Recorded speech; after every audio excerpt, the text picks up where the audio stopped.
Urdu point T V کے معزز ناظرین السلام علیکم۔ سلطان مراد اول بہادر، مجاہد، کریم اور فرما روا تھے۔ پابند، نہایت عدل، غریبوں اور رعایا کے ساتھ انصاف برتنے والے، سپاہ کا خیال رکھنے والے، مساجد، مدارس اور پناہ گاہوں کے قیام کے شوقین تھے۔ اس کے حاشیہ نشینوں میں بہترین سپہ سالار، تجربہ کار جرنیل اور فوجی تھے۔ یہ تمام لوگ مجلس شورا کے رکن تھے اور سلطان ان کے تجربات سے پورا استفاد کرتے تھے۔ انہوں نے بیک وقت ایشیائی کوچک اور یورپ میں اپنی سلطنت کی سرحدوں کو وسیع کرنے کے لیے اقدامات کیے۔ ناظرین گرامی، آج کی ویڈیو میں ہم سلطان مراد اول، جنہوں نے 761 ہجری تا 751 ہجری بمطابق 1360 عیسوی تا 1379 عیسوی تک سلطنت عثمانیہ میں اپنا کردار ادا کیا۔ یورپ میں عثمانی سپہ بازنطینی سلطنت کے محروسہ علاقوں پر حملہ آور ہوئی اور 762 ہجری بمطابق 1360 عیسوی کو ایڈریانوبل پر قبضہ کر لیا۔ بلقان میں اس شہر کو بڑی اہمیت حاصل تھی۔ یہ قسطنطنیہ کے بعد بازنطینی شہنشاہت کا دوسرا بڑا شہر تھا۔ مراد کے خلاف صلیبی اتحاد۔ مراد کی جہادی اور دعوتی تحریک جاری رہی اور وہ یورپ کی اقلیم کو یک بعد دیگر فتح کرتا چلا گیا، حتیٰ کہ اس کا لشکر مقدونیہ کو فتح کرنے کی غرض سے چل دیا۔ اس کی کامیابیوں کی شہرت دور دور تک پھیلی جا رہی تھی، سو اس کے بڑھتے ہوئے قدموں کو روکنے کے لیے یورپی بلقانی صلیبی معاہدہ ہوا۔ پوپ اور ناظرین گرامی، سلطنت عثمانیہ کے بازو میں کمال طاقت دیکھ کر دائیں بائیں کے تمام اقلیم کانپنے لگے، بالخصوص ان میں سے جو اقلیم کمزور تھے۔ ان کا خوف دیدانی تھا۔ یہی وجہ تھی کہ راجوزوں کی جمہوری سلطنت نے پہل کرتے ہوئے سلطان مراد کی خدمت میں سفارت روانہ کی اور دوستی کے معاہدے کی درخواست کی۔ اس معاہدے کی روح سے دونوں ملکوں کے درمیان تجارتی روابط کا قیام بھی عمل میں آیا۔ بادشاہ کی عدم موجودگی سے فائدہ اٹھانے کی کوشش کرتے ہوئے مرتبہ بلقان میں عثمانی فوجوں پر کوئی قابل ذکر کامیابی نہ ہوئی۔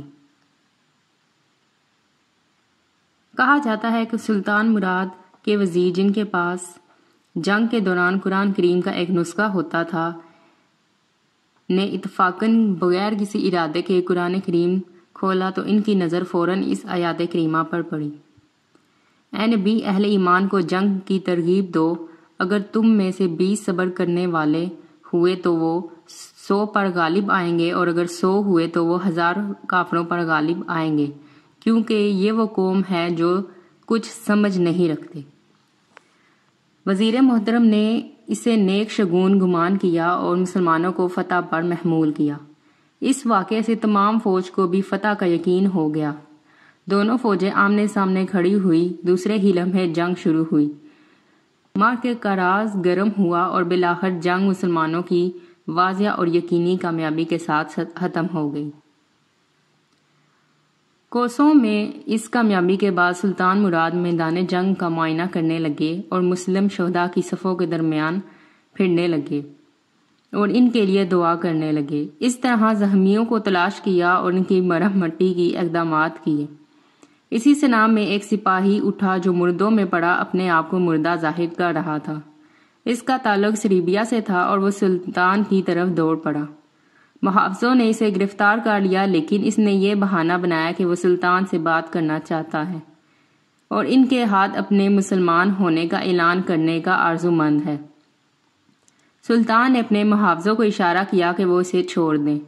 اس نے سلطان کے ہاتھ چومنے کی ایکٹنگ کی اور پھر فوراً اپنے ہار آلودہ خنجر نکال کر سلطان پر حملہ آور ہوا۔ سلطان زخمی ہوئے اور 15 شعبان 751 ہجری کو شہادت کا تاج سر پر سجائے راہ ملک بقا ہوئے۔ اللہ کریم ایسے پاک باز مجاہد اور مسلم سلطان پر اپنی کروڑیں رحمتیں نازل فرمائے۔ سلطان مراد کی زبان سے صادر ہونے والے آخری کلمات: میرے پاس صرف اتنی مہلت باقی ہے کہ میں اللہ تعالیٰ کا شکر ادا کروں۔ بے شک وہی غیب کی باتوں کو جاننے والا ہے اور اس فقیر کی دعا کو قبول کرنے والا ہے۔ میں گواہی دیتا ہوں کہ اللہ تعالیٰ کے سوا کوئی حقیقی معبود نہیں۔ شکر اور حمد و ثنا کا مستحق صرف اور صرف وہی ہے۔ میرا خیال ہے کہ میرا آخری وقت آ پہنچا ہے۔ میں اسلامی لشکر کی کامیابیاں اپنی آنکھوں سے دیکھ چکا ہوں۔ میرے بیٹے بایزید کی اطاعت کرنا، قیدیوں کو اذیت نہ دینا اور انہیں برہنہ نہ کرنا۔ میں تمہیں اس لمحے الوداع کہتا ہوں۔ اے عظیم فتح لشکر کو اللہ کریم کی رحمت کے سپرد کرتا ہوں، وہی سے محفوظ فرمائے گا۔ یہ عظیم فرما روا شہید ہوئے، ان کی عمر 65 سال تھی۔ سے پہلے سلطان کی دعا۔ سلطان مراد جانتے تھے کہ وہ راہ خدا میں جہاد کرنے والے ہیں اور فتح نصرت اللہ تعالیٰ کے ہاتھ میں ہے۔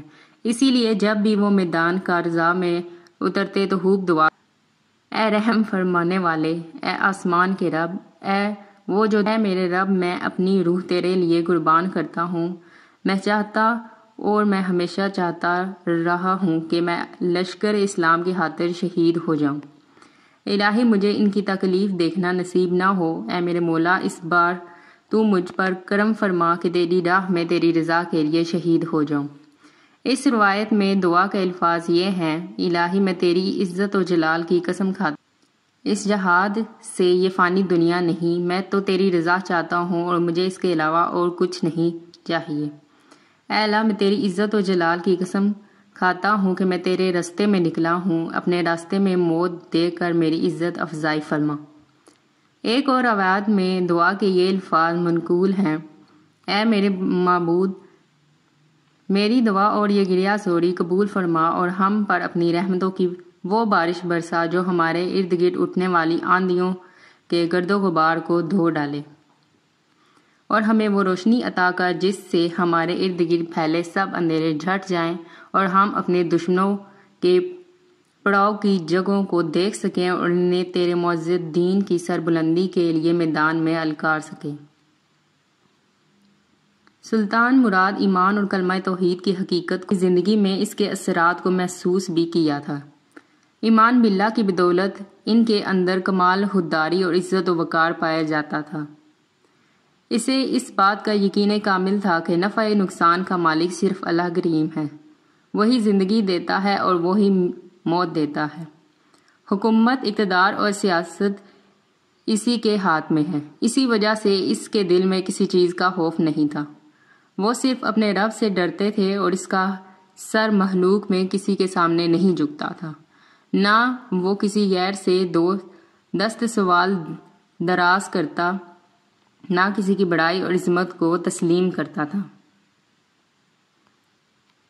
سلطان مراد نے 30 سال تک اس حکمت اور مہارت کے ساتھ عثمانی سلطنت کی فرمانروائی کی کہ کوئی ہم عصر ان کی برابری نہ کر سکا۔ سلطان مراد نے بہت سے اہم کارنامے سر انجام دیے۔ 37 معرکوں میں ہوا و النزول میں ہوئے یا بلکان میں اترا اور تمام میں کامیابیوں سے ہمکنار ہوئے۔ وہ اپنی رعایا سے شفقت کا سلوک کرتے اور ان میں مسلم اور غیر مسلم کی کچھ تمیز نہ کرتے۔ مراد خاندان عثمان کی عظیم ترین شخصیت میں سے تھے۔ جب ہم ان کی شخصیت کا تنقیدی جائزہ لیتے ہیں تو ہم انہیں اس عہد کے تمام یورپی حکمران سے بلند سطح پر پاتے ہیں۔